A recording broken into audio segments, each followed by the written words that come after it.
Welcome to the Real News Network. I'm Jessica Devereaux in Baltimore. So here at the Real News, we've covered President Obama's executive action to give some 4 million undocumented immigrants temporary legal status. Remember, undocumented immigrants that qualify must be a parent of a U.S. citizen or a legal resident, and you must have resided in the U.S. for at least 5 years.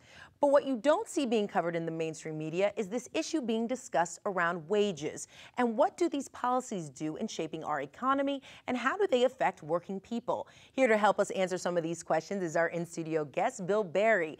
Bill is a retired director of labor studies at the Community College of Baltimore County in Dundalk, and he was a union organizer for 20 years before that. Thanks for joining us, Bill. Great to be here, Jessica. So, Bill, this issue around wages, as I mentioned in the introduction, right. You were a union organizer for Yes. 20 years, so you've seen working class people sort of react to undocumented workers. Well, I was actually involved in organizing them. Oh, you were? I was working in Texas. I had campaigns along the Rio Grande Valley and in the clothing industry down there. And quite a few of the people who lived in Mexico, I never asked about their legal status. They were workers. They wanted better wages.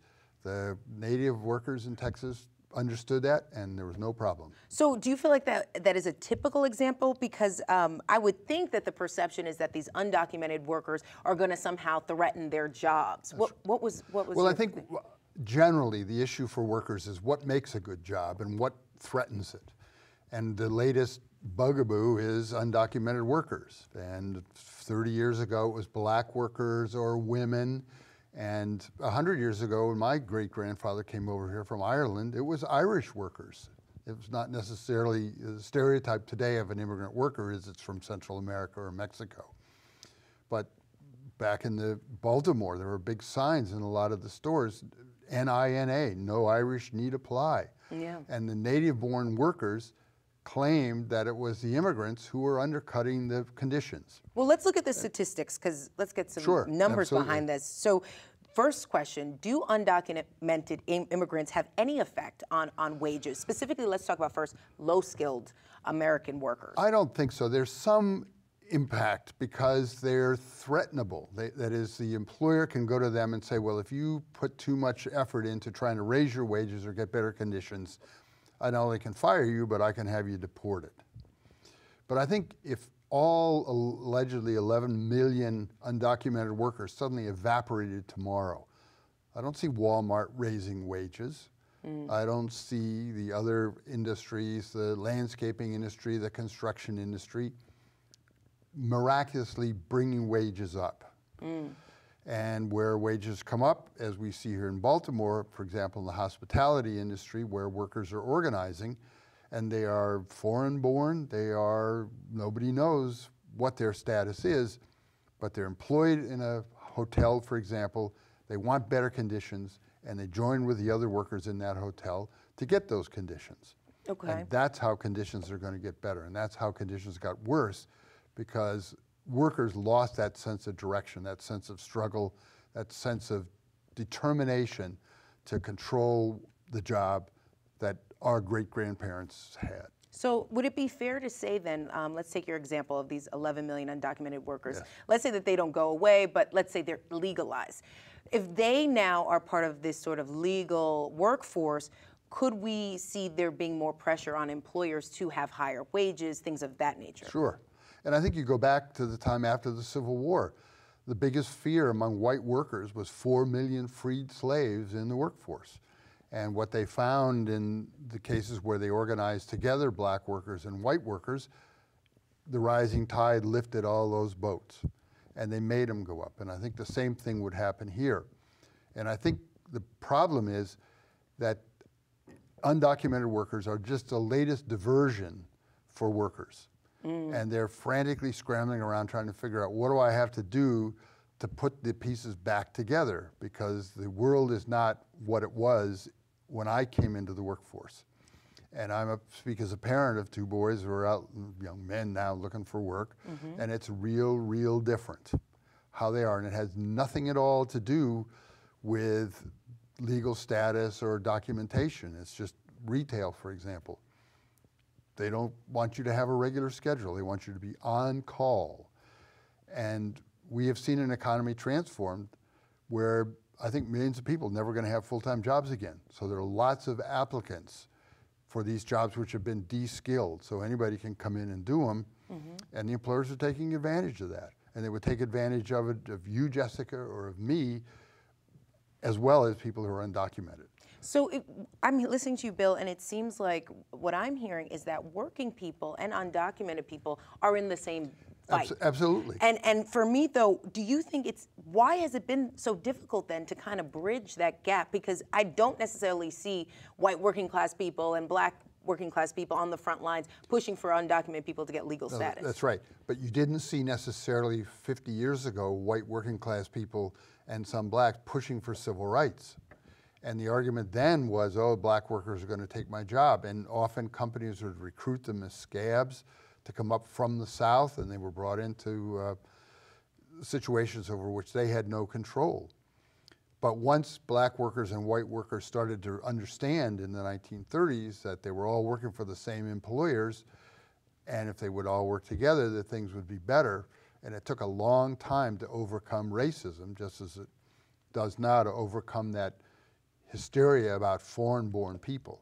I mean, I talk to people and they say, well, about these immigrants. And I say, well, I am a child of immigrants. We are all children of immigrants. There was a great graphic of the Native Americans welcoming the colonists for Thanksgiving and saying, well, they don't speak our language, but we'll give them food anyhow.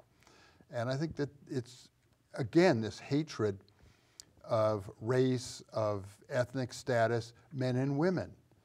People learn it through the media, they learn it in school, they learn it in their neighborhoods, and it's just something that keeps us divided and conquered as working people.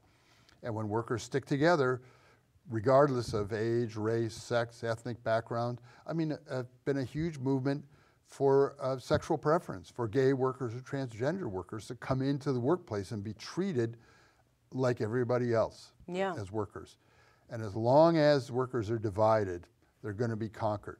And we have seen that the conditions now are not even close to what they were when I started working.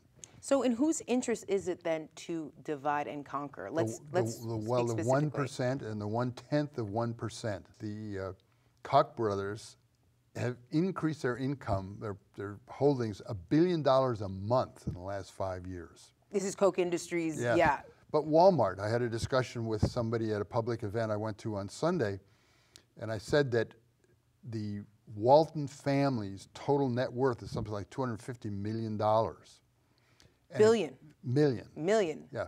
Okay. But there was just a demonstration this morning at the daughter, Alice Walton, has a condo in New York, $26 million. And a group of Walmart workers took a food donation box from in front of one of the stores and put it in front of her condo. And I said to the people at this event that $260 million comes out of the fact that 1/3 of Walmart workers are on food stamps and have no insurance and various types of public assistance. And as long as those workers worry about what your color is or where you're from or what language you speak, the Walton family is going to just ride home free. Yeah. And the amount of change, you're from New York, you've maybe seen the New York paper. I just saw last week in the business section of the New York paper, the mega yachts and mega private planes are the biggest sellers going. People have got tons of money. A guy just bought a penthouse with some friends, $90 million. And he's not even going to live there. Yeah. It's an investment. And so we can see all the signs of social inequality. And the trick is, what are we going to do about it? And if I'm fighting you because of what language you speak or what color you are or where you came from, I'm dead. I'm out of the game. Well, let me ask you that question. What do we do about it? I think we have to go, workers need to, what I call get out of your gated community. That is, white workers need to stop just talking to only white workers. They need to go out and talk to other people in the workplace, people in their communities. Workers need to get organized. They need to start unions. Unions need to put resources into organizing. There's some campaigns going on here. There's even one at Jimmy John's, which is almost self-organizing with the industrial workers of the world. That is, they don't have organizing staff as I used to do it, but very little organizing going on. I think workers need to do independent political action. I think it's pretty clear that the two parties don't solve the problems. And what we saw, for example, in the state of Maryland this last election was workers are frantically looking around for an alternative. And so they figure, well, if you're in office, things are horrible, so I'm going to put you out. And a place like Dundalk, all Democrats had run Dundalk in office, been in office for 3 generations. Every one of them got voted out. Everyone. And it's just, people are frantically looking for some solution. And they need to look at joining together, they need to look at political action, they need to look at talking to people in their communities about getting together and not arguing. It's like my father-in-law's in a hospital rehab, the guy in the next bed is another white guy, listens to Rush Limbaugh around the clock. Yeah, yeah. And so you listen to this stuff, you watch this stuff, you begin to believe it. You hear it often enough. And people need to find alternate sources of information. They need to look at labor history, at workers' history, and just get out and do it. All right. Bill Berry joining us in studio. Thank you so much for being with us. Jessica, thank you very much. And thank you for joining us on the Real News Network.